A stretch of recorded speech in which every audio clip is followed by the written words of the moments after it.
Halo, perkenalkan, nama saya Katang Lekan dari Valdo dengan NIM 2005-1030016. Ingin menjelaskan atau ingin membahas tentang sel prokariota dan sel eukariota untuk menyelesaikan tugas mikrobiologi laut. Terima kasih. Terdapat 6 poin-poin penting yang akan kita bahas, antara lain sebagai berikut. 1. Prokariota versus eukariota. 2. Reproduksi dari sel prokariota. 3. Struktur dari sel prokariota. 4. Morfologi sel prokariota. 5. Habitat dari sel prokariota. Dan yang keenam adalah evolusi dari prokariota. Baik, kita akan membahas yang pertama tentang prokariota versus eukariota, yaitu kita bahas tentang pertama-tama adalah makhluk hidup dibedakan menjadi dua, antara lain ada yang memiliki sel dan ada yang tidak memiliki sel. Kita akan di sini berfokus pada makhluk hidup yang memiliki sel saja. Selanjutnya, makhluk hidup yang memiliki sel dibedakan menjadi dua bagian, yaitu ada yang memiliki sel nukleus dan ada yang tidak memiliki sel nukleus. Sel yang tidak memiliki nukleus disebut sel prokariota, sementara sel yang memiliki nukleus disebut sel eukariota. Itu adalah perbedaan mendasar dari sel prokariota dengan sel eukariota. Terdapat juga perbedaan lain dari sel eukariota dan sel prokariota, antara lain adalah sebagai berikut. Yang pertama adalah 1. Sel eukariota memiliki inti sel yang mengandung DNA, sedangkan sel prokariota tidak memiliki inti sel dan materi genetiknya pun tidak berada dalam membran. Yang kedua, letak DNA pada sel prokariota terdapat pada sitoplasma, sedangkan letak DNA pada sel eukariota terdapat pada nukleus dan mitokondria. Yang ketiga, contoh sel pada sel prokariota adalah sel bakteri dan archaea, sedangkan pada sel eukariota adalah hewan dan manusia. Yang keempat, sel eukariota memiliki ukuran 10 sampai 100 mikrometer, sedangkan sel prokariota memiliki ukuran 0,1 sampai 5 mikrometer. Yang kelima, sel prokariota memiliki tingkat metabolit yang tinggi dibandingkan sel eukariota, dan sel prokariota memiliki tingkat pertumbuhan yang lebih tinggi dibandingkan dengan sel eukariota, dan juga sel prokariota memiliki otomatis durasi perkembangbiakan yang lebih pendek dibandingkan dengan sel eukariota. 2. Reproduksi dari sel prokariota. Bakteri dan archaea berkembang biak secara seksual, yaitu dengan melakukan perkembangbiakan secara visi biner atau tunas. Visi biner sendiri atau binary fission ini adalah jenis reproduksi aseksual pada sel prokariota yang dilakukan dengan cara pembelahan.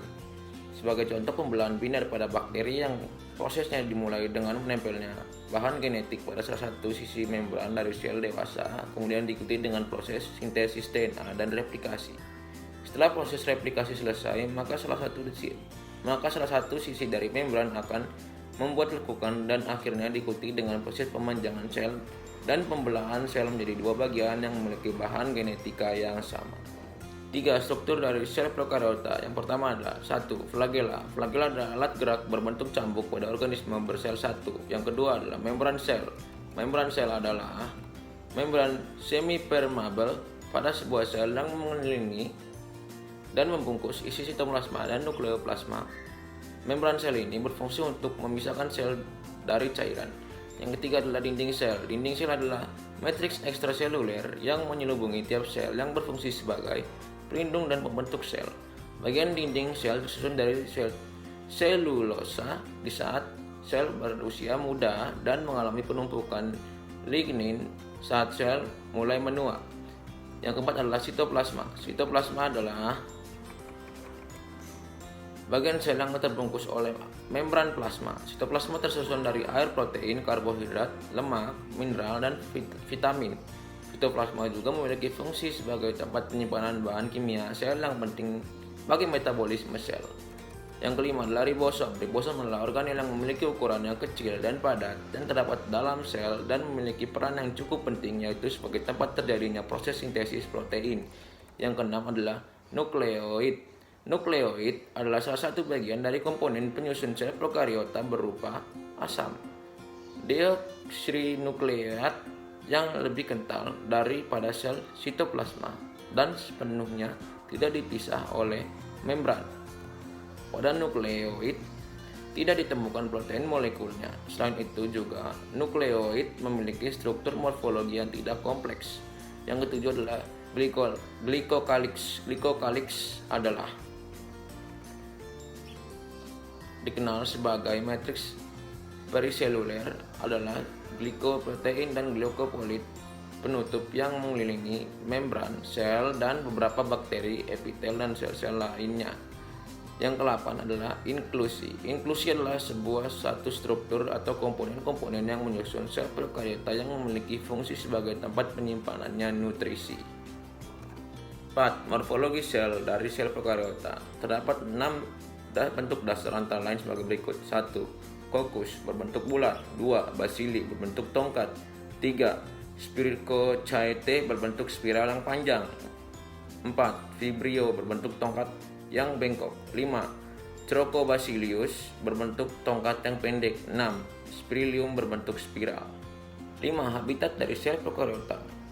Habitat dari sel prokariota biasanya terdapat hampir di semua lingkungan yang ada di muka bumi ini selama terdapat airnya. Ada juga beberapa bakteri dan archaea tumbuh dengan baik di lingkungan yang ekstrim. Contohnya seperti pada lingkungan suhu yang tinggi dan atau pada salinitas yang tinggi. Makhluk hidup itu dapat bertahan dan juga dapat disebut sebagai makhluk hidup ekstremofilia. 6. Evolusi dari prokariota atau sel prokariota. Antara lain adalah model evolusi makhluk hidup pertama adalah prokariota yang kemudian berubah menjadi protobion. Lalu eukariota secara umum dikenal dan berevolusi di sini. Tetapi ada persoalan yang rumit sekali, yaitu bahwa banyak ilmuwan-ilmuwan yang mempertanyakan kesimpulan ini. Karena menurut mereka, spesies prokariota yang hidup pada saat ini berevolusi dari nenek moyang eukariota yang lebih kompleks melalui proses yaitu simplifikasi. Lalu ada juga ilmuwan lain yang berpendapat bahwa 3 domain muncul secara bersama-sama dari sekumpulan sel-sel yang bervariasi yang membentuk suatu kolam gen. Kontroversi ini muncul dan diringkas pada tahun 2005. Perlu diketahui bahwa prokariota telah melakukan evolusi secara besar-besaran dalam jangka waktu yang lama. Metabolisme prokariota jauh lebih bervariasi dari sel eukariota, sehingga terciptanya berbagai macam tipe dari prokariota.